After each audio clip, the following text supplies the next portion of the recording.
po kami dyan kasi, Your Honor, Napagkamalan niyo siyang congresswoman noong panahon na yon. nung congresswoman, nung panahon na yun, Your Honor, hindi pa po siya kongresista.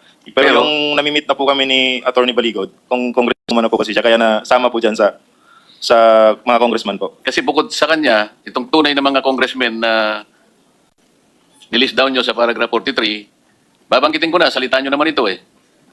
Ito yung mga nag-deliver po kami mismo sa bahay ng ilan, sa HOR, at yung iba kinuha nila sa Unit 8 o Unit 9 ng Polo Club Townhouse, Forbes Park.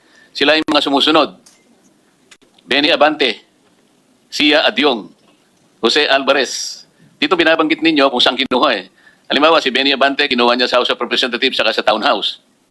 Si Sia Adyong, congressman po ito ha, House of Representatives niya kinuha. Jose Alvarez sa Forbes Park House. Jojo Ang, Townhouse. Julien Baronda, Townhouse. Ace Barbers, Townhouse.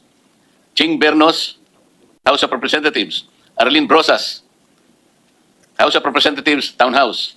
Franz Castro, House of Representatives, Townhouse. Joel Chua, House of Representatives. Manix Delipe, House of Representatives. Ito nga, si Laila de Lima, Townhouse din niya kinuha. Dan Fernandez, House of Representatives, Townhouse. Janet Garin, House of Representatives, Townhouse. Dong Gonzales, Townhouse. Jay Konghun, House of Representatives at Townhouse. Jervil Luistro, House of Representatives. Raul Manuel, House of Representatives and Townhouse. Ito yung mga makabayan group na sinasabi ni Senate President kanina eh. Raul Manuel, Franz Castro, Arlene Brosas. Ito yung makabayan black. Kapag nagsasalita sila sa House of Representatives, matagal ko po silang nakasama roon eh. Wala nang ginawang mabuti ang gobyerno. Palagi sila na nang mabuti.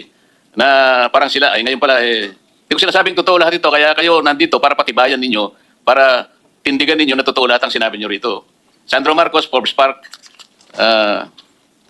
Paulo Ortega, House of Representatives, Joseph Paduano, House of Representatives, Townhouse, Stella Kimbo, House of Representatives, Townhouse and Residence, J.J. Suarez, House of Representatives, Erwin Tulpo, ayun, Green Hills, House of Representatives.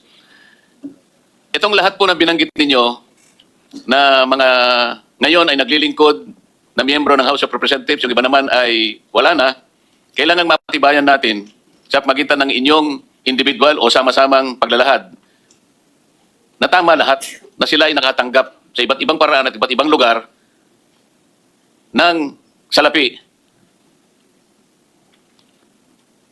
na kailangan nating mapatunayan ngayon.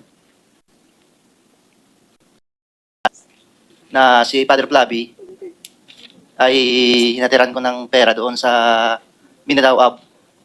Isang sobre yun, sir. Jolie Kadjaw, sir. Jolie Kadjaw. Hindi, yung dinalhan po nyo ng pera, Si ano yung... Father Flavi, Villanueva. Tapos, sir, mayroong, doon, sir. Anong lugar po yun? Sa Mindanao Ab, sa mismong simbahan niya, sir. Sa may gilid ng kalsada. Bakit po kayo nagdala ng pera doon sa pari? Kasi, sir, hindi ko sir, kung paano nila yun, sir, eh. Basta nagdala na kami ng pera, sir. Tapos doon, sa 33... Maleta din ba? Dinala mo? Isang sobre, sir. Tapos doon, sir, sa 33 Clemente. Baka naman sulat lang pinadala Hindi, sa'yo, sir. Pera, sir. Kita ko mismo, sir. Sobre lang? Ay, sir. Tapos sa 33 Clemente, sir, isang maleta. Kanino? Kay Father Flavi, binuhat ko papunta sa sakyan niya. So may isang sobre at isang maleta? Ay, sir. Yun ang nare-recall mo? Ay, sir. Hapon yun, sir, hapon. Tapos yung suot niya, sir, itim na pangpare.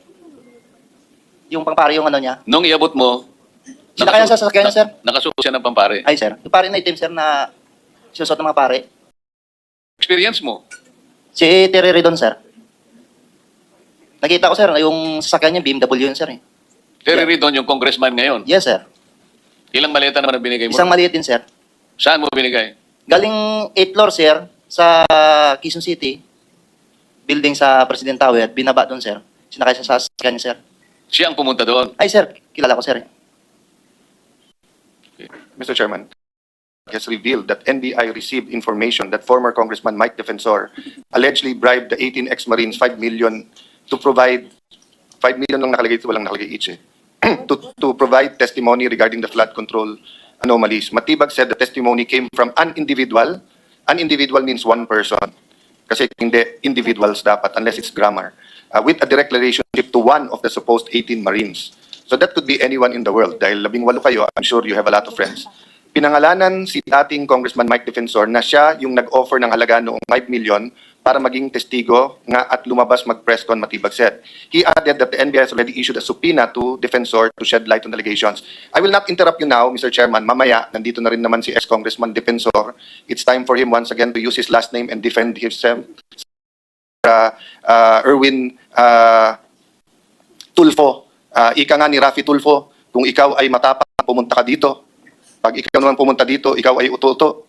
Pero open po tong hearing na to. But especially now to NBI Director Melvin Matibag. Pumunta ka dito, Director, kasi ako, interesado talaga ako kung nagsisinungaling tong 18 ito. Pati si kumpanyero Tony Levy. Kasi napakalaking disservice to sa ating bansa kung gawa-gawa to or kung may dagdag bawas kayo sa testimony nyo. Pero napakabigat ng testimony nyo kung sasabihin nyo ang pinakamalaking sindikato sa ating bansa, ang mismong gobyerno.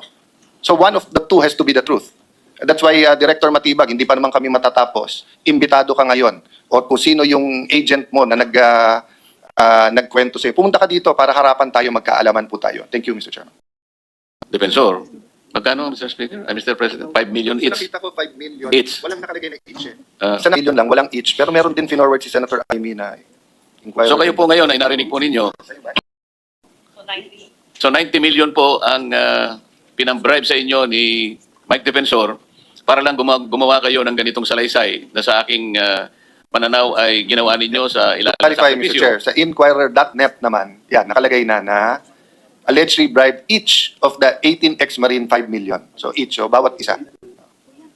So, Pwede po bang hirap ito, Your Honor, yung nagsabi niyan? Para patotohanan niya?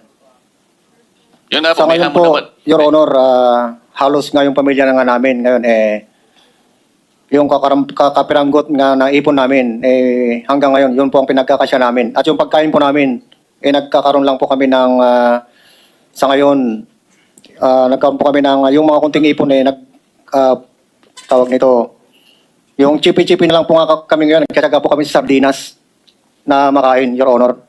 Kung nabayaran po kami ng ganyang halaga, itinapagaganda na po sana po ngayon ang buhay namin ngayon, Your Honor. Salamat po sa inyong tulong para makakakalap ng halagang may tutulong nyo. Baka naman isinilid nyo pa sa maleta kasi.